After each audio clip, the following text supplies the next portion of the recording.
On the first day of classes at the university, Ding Xian pulled the luggage and walked to the guys' dormitory to find Josiu.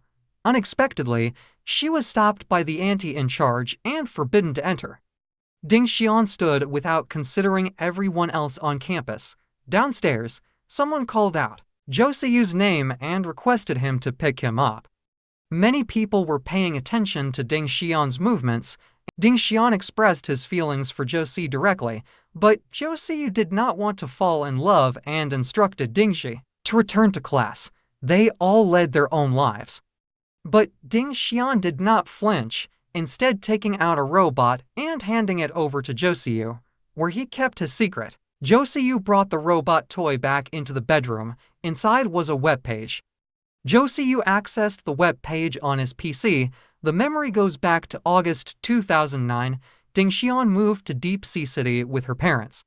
The most pressing issue for the newly relocated family is dealing with job and schools for their assistants. I met Josiu at Joe's house, and Ding Xian's mother said at the dinner table that her grandpa had booked Ding Xian and Josiu for marriage, which made them feel a bit uncomfortable. But Josiu replied it was fine. Everyone felt much more humiliated once they retired. Josiu's father soon clarified that he was kidding and instructed Josiu not to take it seriously. But she must be reluctant to panic because she has not seen Cua since last week. After arriving home, my mother chastised Ding Xian for not being sociable, advising her to become closer to Josie. Ding Xian was too close to her father and would never have a relationship. Ding Xian and his younger brother Ding Zhengkong hurt their heads while plundering the room and headed to the drugstore to get treatment. They did not expect to see Josiu, but because Ding Xian lacked funds, Josiu assisted her in making payments. Josiu asked Ding Xian to have snacks on the street.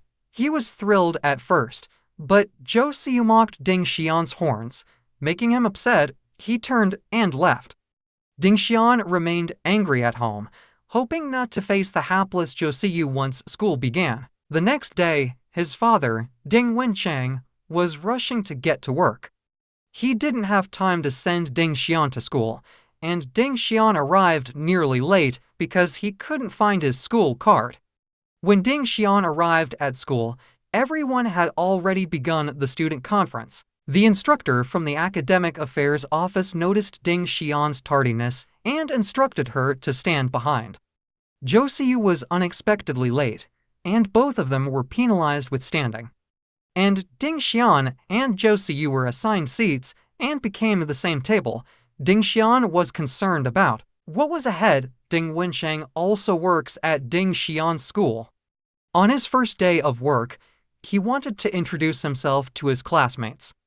I didn't anticipate the pupils to not like it, so he didn't have to correct the ineffective ones.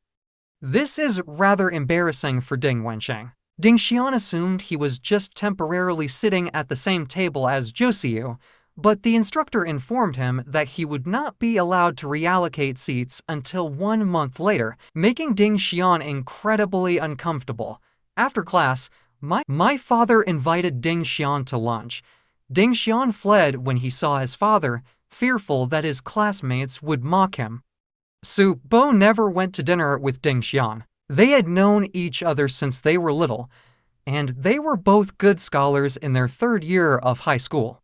This prompted everyone to pay close attention to their actions. Because there was a female who admired Josie, she was envious that Ding Xian and Josie were at the same table and attempted to chase her off. In class, the teacher also humiliated Ding Xian by asking a math problem she had not studied. This is named Ding Xian. Xian appeared embarrassed, but Josie responded quickly and calmly, surprising Ding Xian. After class, Josie explained the subject to Ding Xian more thoroughly, but Ding Xian was impatient and didn't want to feel like Josie was being squeezed even more. Next day, Ding Xian and Josiu were nearly hit by a basketball while playing on the court. Josiu took Ding Xian in his arms and blocked the basketball with his arm. Ding Xian fled as soon as he sensed Josiu's concern. After returning to class, everyone exchanged chocolates. Ding Xian turned back and handed Zhou Siyu a piece, but the bowls at the same table instructed them not to consume it. Chocolate's family has a lot to offer back to Zhou Siyu. This embarrassed Ding Xian, but Zhou Siyu was unconcerned about the bowl, and he snatched the chocolate from her palm and shoved it into his mouth. Everyone sneered at the practice of bowls, and they were always quick to belittle and elevate others. Yourself. When Ding Xian got home, her mother instructed her to go to the game hall to find her younger brother. Ding Zhengkong refused to return and even lied to her mother about Ding Xian beating him. He grasped Ding Xian's ears fiercely and returned.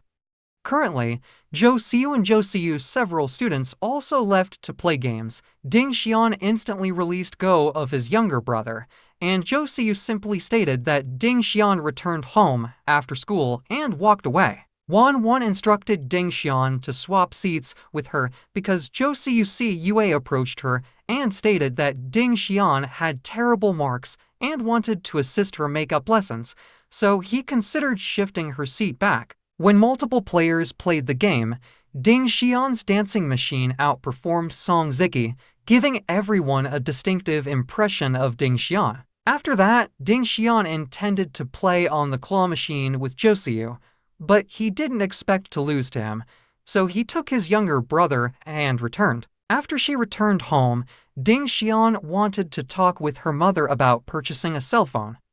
Her peers were unable to locate her whenever she attempted to call her. Her mother, on the other hand, disagreed, believing that children should avoid using mobile phones and instead concentrate on their studies. The class's teacher, Liu, questioned Zhou Si more and suspected he had ulterior intentions for sitting at the same table as Ding Xian. Ding Wensheng knew Ding Xian needed a mobile phone and offered her his phone, but Ding Xian did not accept it. The two discussed shifting seats between Zhou Siyu and her. Ding Xian grew irritated when she discovered her father had told Zhou Siyu to do it. She did not want to do it. The next day, Ding Xian did not wait for Zhou Si to accompany him to school, so he departed alone. When Ding Xian came at school, he quickly avoided Zhou Si. This made Zhou Su feel uneasy. He almost did not wait for her in the morning, being late and yet avoiding myself.